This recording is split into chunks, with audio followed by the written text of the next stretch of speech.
मित्रों, जब हम गायत्री की साधना करते हैं तो हमारे अंदर देवत्व का उदय होता है।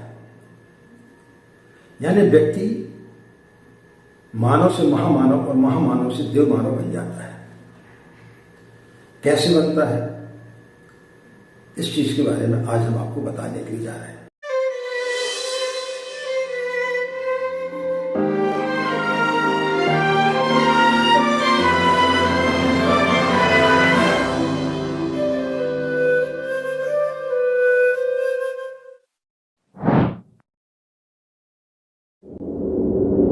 मित्रों, जब हम गायत्री की साधना करते हैं, इसका कोई अनुपात नहीं कि आप कितनी माला का जाप कर रहे हैं। बस शुद्ध मन से श्रद्धा विश्वास के साथ में जो व्यक्ति गायत्री की साधना करता है उसके अंदर देवत्व का जागरण हो जाता है। शांति कुंज में आप जब प्रविष्ट करेंगे तो वहां गुरुदेव ने लिखा हुआ है, मनुष्य में देवत्व का उदय, धरती में स्वर्ग का अवतरण। तो ये देवता का उदय कैसे होता है? देवता का अर्थ क्या होता है?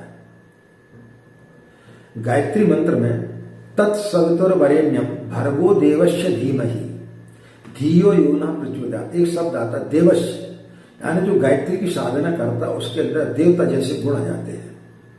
देवता किसे कहते हैं? देवता में 3 प्रकार के गुण होते हैं। पहला गुण होता है देवो दानवा, यानी जो व्यक्ति गायत्री की साधना करता है उसके अंदर दैनिकी प्रवृत्ति आना चाहिए। उसके अंदर ज्ञान है, तप है, बुद्धि है, विवेक है, जो भी उसके पास में है, धन है, वो सारे संसार को बांटे। एक बड़ी प्यारी सी कथा आती है, एक गुरु के पास में 3 शिष्य थे। वो भोजन यापन के लिए 3 घरों में जाते थे और मौन खड़े रहते थे, कुछ बोलते नहीं थे। जिसने दे दिया तो ठीक है, नहीं तो फिर उस दिन वो उपवास रखते थे, खाली पेट रहते थे। एक दिन वो निकले, पहले दरवाजे पर गए, कुछ भी उन्हें नहीं मिला। दूसरे दरवाजे पर गए, वहां पर भी वो खाली हाथ लौटे। तीसरे दरवाजे को उन्होंने खटखटाया, एक छोटी सी बच्ची वहां से निकली। उसकी आंखों में आंसू आ गए। बोले, महाराज, हमारे घर में खाने के लिए कुछ भी नहीं है। मैं आपको देना तो चाह रही थी, मेरा देने का पूरा भाव है, लेकिन क्या करूं, कुछ भी नहीं है मेरे पास। तो सन्यासी ने बोला कि बेटा एक काम करो, अपने घर की मिट्टी थोड़ी सी उठाकर मुझे दे दो। उस बच्ची ने मिट्टी उठाई और उनको दे दी। उन्होंने उसको लेकर के अपने मस्तिष्क पर लगा लिया। जब वो आगे बढ़े तो उनके 2 मित्रों ने पूछा कि भैया आपने ऐसा क्यों किया, मिट्टी का हम करेंगे क्या? बोले, उस बच्ची के अंदर देने का भाव था और उस भाव को यदि मैं खत्म कर देता, वहीं पर मैं मना कर देता तो उसकी मुट्ठी बच जाती, उसके अंदर देने का भाव खत्म हो जाता। लेकिन मैंने उसके देने के भाव को जागृत रखा ताकि उसके अंदर वो भाव हमेशा पैदा होता रहे। और जिस दिन कभी ऐसे समय आएगा कि ईश्वर की दया से उसके पास में सब कुछ होगा, तो उसकी मुट्ठी हमेशा खुली रहेगी, उसके अंदर देने का भाव हमेशा जागृत होगा। तो गायत्री साधक को भी ऐसा होना चाहिए।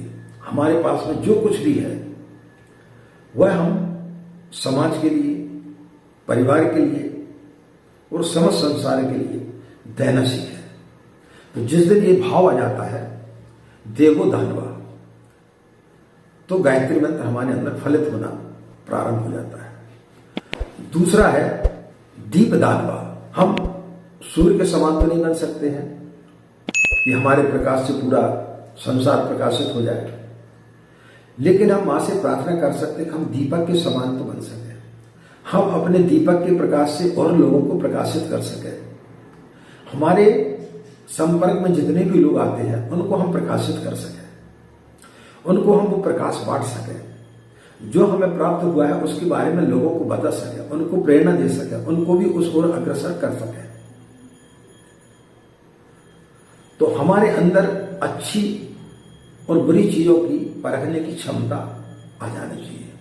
जिस प्रकार से अंधकार में आपको कोई चीज दिखाई नहीं देती, लेकिन प्रकाश के दीपक के जलाते साथ आपको कमरे की सारी चीजें दिखाई देने लगती हैं, इसी प्रकार से गायत्री का जो साधक है उसमें दूसरी क्रिया घटना चाहिए देवता की, कि उसको वो सारी चीजें दिखना चाहिए कि हमारा मनुष्य का शरीर हमें क्यों मिला है, इस मनुष्य के शरीर की उपयोगिता क्या है, क्या हम सिर्फ पेट और प्रजनन के लिए ही पैदा हुए हैं। तो जिस दिन उसको अपने होने का भाव पैदा हो जाता है, उस दिन वो चारों ओर प्रकाश फैलाना प्रारंभ कर देता है। तीसरा आता है दृष्टि देवो भाव, यानी जहां व्यक्ति बैठ जाए उसी जगह को वो स्वर्ग बना देता है। जैसे लोगों के पास बैठ जाए उन लोगों को वो बदल देता है। पूज्य गुरुदेव ने गायत्री की साधना की, जो भी व्यक्ति वहां पर जाता है उसके विचारों में परिवर्तन आ जाता है। आज उन्होंने गायत्री साधना की शक्ति के आधार पर लाखों करोड़ों विश्व के लोगों के विचारों को परिवर्तित कर दिया। लाखों करोड़ों लोग गायत्री मंत्र का लाभ ले रहे हैं, क्योंकि उनके अंदर देवता के 3 गुण आ गए। एक बड़ी प्यारी कथा है कि एक संत ने ईश्वर की बहुत आराधना की, बहुत साधना की, और वो बहुत बड़े संत महात्मा हो गए। उनके अंदर इतना पुण्य हो गया कि जब उनकी मृत्यु हुई तो स्वयं इंद्र उन्हें लेने के लिए आए, और जब इंद्र उनको लेने के लिए आए और जब वो लेकर जाने लगे तो एक दरवाजे पर जाकर के वो ठहर गए। बोले महाराज, अब इस दरवाजे के अंदर मैं नहीं जा सकता, बस मैं आपको यहां छोड़ देता हूं, इस दरवाजे के अंदर मुझे भी जाने की अनुमति नहीं है। बोले इसके अंदर क्या है? बोले इसके अंदर सारे वैभव है, ये स्वर्ग है। बोले मैंने जीवन में कभी कोई पाप किया है क्या?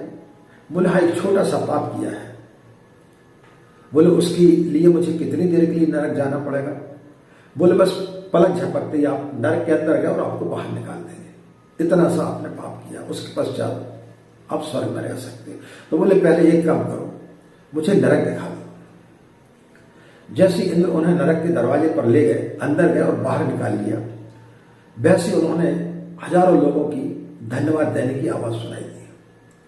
वहां से लोग उनका साधुवाद कर रहे थे, उन्हें धन्यवाद दे रहे थे। तो उन्होंने बोला कि आवाजें किस प्रकार की आ रही हैं? बोले महाराज, आप जैसे अंदर गए तो आपके तप के प्रभाव से वो लोग इतने ज्यादा शीतल हो गए, उनको इतनी ज्यादा शीतलता का अनुभव हुआ लगे और आपका धन्यवाद करने लगे कि ऐसा कौन सा व्यक्ति आ गया। तो उन्होंने बोला फिर मैं यहीं पर रहना चाहता हूं। बोले महाराज, ये संभव नहीं हो पाएगा। बोले क्यों? बोले यदि आप यहां पर रहेंगे तो आपका सारा तप जो है वो नष्ट हो जाएगा। बोले हो जाने तो उसमें कोई चिंता की बात नहीं, लेकिन मेरे कारण इतने लाखों करोड़ों व्यक्ति जो हाँ त्राहिमाम मचा हुआ है और मेरे जाने से उनको कुछ लाभ हो रहा है, तो मैं उनको वो चीज देना चाहता हूं। मैं वहां रह करके वहीं पर नरक को स्वर्ग बनाना चाहता हूं। तो ये गायत्री साधक की तीसरी श्रेणी होती है कि वो जहां बैठ जाता है वहीं स्वर्ग बन जाता है। जहां बैठ जाता है वहां के लोग वैसे हो जाते हैं। जहां बैठ जाता है वो लोग उसकी उपस्थिति मात्र से ही अपने आप को धन्य महसूस करने लगते हैं। तो अपने अंदर देवत्व को जगाने का मंत्र है, तत्सवितुर्वरेण्यम भर्गो देवस्य धीमहि। देवस्य देवता बना देता है। गायत्री मंत्र में इतनी शक्ति है, तो इसका जाप करें और अपने अंदर देवत्व को उदय करें, देवत्व को प्रकट करें और अपने आप को देवता जैसे बनाएं, तो निश्चित रूप से आपकी गायत्री की साधना सार्थक होगी। आज इतना ही, हमें आज्ञा दें। नमस्कार, ओम शांति।